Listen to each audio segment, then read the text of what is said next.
Morning, Mayor. Morning, representatives. My name is Gilbert Gonzalez. I'm part of Occupy El Paso. Reason why I'm down here is we had 6 of our occupiers arrested yesterday due to just freedom of assembly. They were down there at the park, basically representing our rights that we have of freedom of speech, and they were arrested. I'd like to also say that Occupy El Paso, during the time that we did have there in the month, we did feed a lot of people, including homeless. So that's something I did hear from earlier on that you were all proud of. Rodriguez, and Mr. Rodriguez's topic also is freedom to assemble.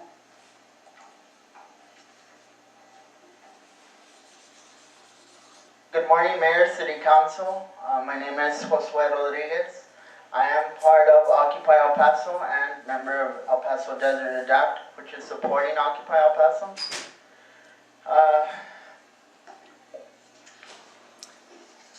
You know, when somebody mentions that we've lost a great opportunity to do something, it hits me right here. Why? Because I've been out there for the past 3-4 weeks that we've been allowed and permitted to do something. I've been out there in the cold. When people talk about addressing issues or they don't see what's really going on, the building of the community that we have going on in there, I invite those people that choose to judge what we're doing as not right and as not building the community, I invite them to accompany us. I've been there. I've seen when we feed the homeless. I've seen when people that at first didn't know me or myself or the people from ADAPT or with other disability groups. You know, when we build that sense of community, I haven't seen many times during these few weeks, my chair has broken down, my battery has run out, and never one time did anybody from Occupy El Paso, from the rest of the members of Occupy El Paso, did anybody say, I won't lend you a hand. Speaker is Reverend Bear Boyd. Mr. Reverend Boyd's topic is Occupy El Paso. I was here in the lot. I came here about 3.5 years ago to take care of my mother who has Alzheimer's. And because my mother can't feed herself or walk, or because she needs full-time care, does not make me love her any less or see her as any more of just a delightful spirit who wants every single minute to be alive and well on this planet. And as I've been down at Occupy El Paso, I have to drive an hour and a half, and many times I do that twice a day because I have seen community come together so rapidly. In 1 month, I've seen this group of people create friendship, share food, share water, share education, create hope for people, and supply not protest, but a solution to the ailments that we see all around our planet. We see presidents stand up and say how corrupt governments, banks, and corporations are. We see Congress say how inept they are. We all know that we need help.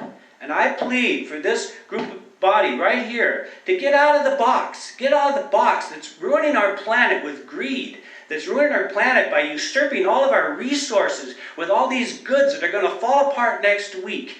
Getting us addicted to all this stuff that isn't about what we're here on this planet for. I really believe in my heart, with the same love that I feel for my mom and her spirit, that every single person that I've seen downtown, which has been all walks of life, there's been homeless, there's been people just released from this corrupt jail system, thinking that that's going to help heal people. There's been people who have been out at work that are very professional. There have been professional people. There's been people like me down there just hoping that something like this would come about and wake us all up to get out of the box that is, well, we all know. And I ask you to go into your knowing and to not let this privatization of these parks take place. This is the most beautiful use of this park that's probably ever taken place in El Paso. I see your Union Plaza, and yeah, it's beautiful, but nothing is going to make it more beautiful than if it's people by people helping each other, helping to wake up humanity. Finally, humanity is waking up. Finally, the republic for which we stand is waking up, and it's waking up because humanity is getting a voice. And no matter how you vote to let us have a park or not have a park, we're waking up because we need to wake up as humanity. That republic, I think, is the Republicans, the Democrats, and it's humanity. It's the people that you're supposed to represent. It's not these banks and corporations and all these greedy people that behind the scenes are raping our world. I plead with you to not let the privatization of these parks continue and to give the Occupy El Paso permits for the next 6 months, the next year. Let us rotate from park to park to park so we're not too much burden on each one. And as far as supporting downtown, well, I tell you, I know a gas station that's loving my extra business. I know coffee shops and restaurants. I know of a pizza place that just loves all the extra business.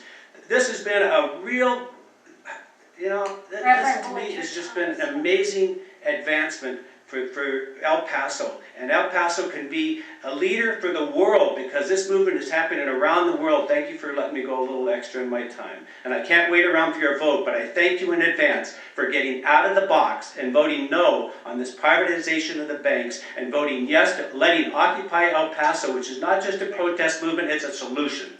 Thank you. Good morning, Mayor and Council and City Manager. My name is Ana Reza. I'm coming from District 79, Area Code 79907.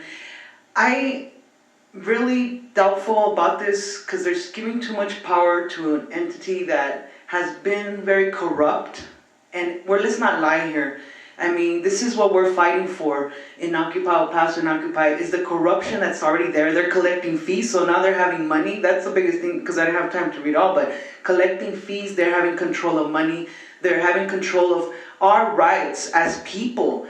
And I just feel that's not right, that's not just, and we shouldn't allow it. We can't trust, I don't trust them. I don't really trust you guys because I feel like at this point, our government has really let us down because they keep siding on the business people, on the people that have money, and us who don't, who are struggling in this community, are not voiced about. So I want to say my voice is, I say you say no to this because it's giving power to some group of people that at this point, I don't trust, we don't trust, and we really need to be aware. We can't just say, it's okay, everything's okay, let's go. It's not okay. It's time that we stand up and we say no to these kind of deals that are happening in our city where we give them control and we're not keeping the control that we should have. You are the government, we are the government, we need to have that control. I'm not giving up control anymore. We shouldn't give up control because what they've been doing is really just messing up our community and not putting us as a priority. So please think about that. Don't forget that what has happened in our history, the corruption that has happened in our city, and it all comes down to us giving the control to an entity that has money and power that can destroy us. We need to stand up and say no to that kind of control. Thank you. The next speaker, please. I've called out all the names, so just in any order that you've lined up, please. Good morning, my name is Merlin Hyman. Thank you for giving us this opportunity. It appears, since you're saying that parks are not included in these ordinances, it should state it clearly. It should state it clearly, these are exceptions. We are referring to street fairs or street events. You know, what Mr. Ochoa said was right. This thing was not well written and is totally incomprehensible, so do something about that. Make it clear exactly what you're talking about. If parks are not included, state that. And there's another item. I mean, I've done a little bit of research here, and, you know, obviously the people on the downtown management district are business owners and property owners. And I know different people on the council know different people and have different connections. River Oaks Properties, it was reported, provided or rented campaign space to Mrs. Nyland, and it was said that it was at below market rates. This has the appearance of a conflict of interest, and I ask that she recuse herself from this vote since Mr. Adam Frank is a member of the Downtown Management District.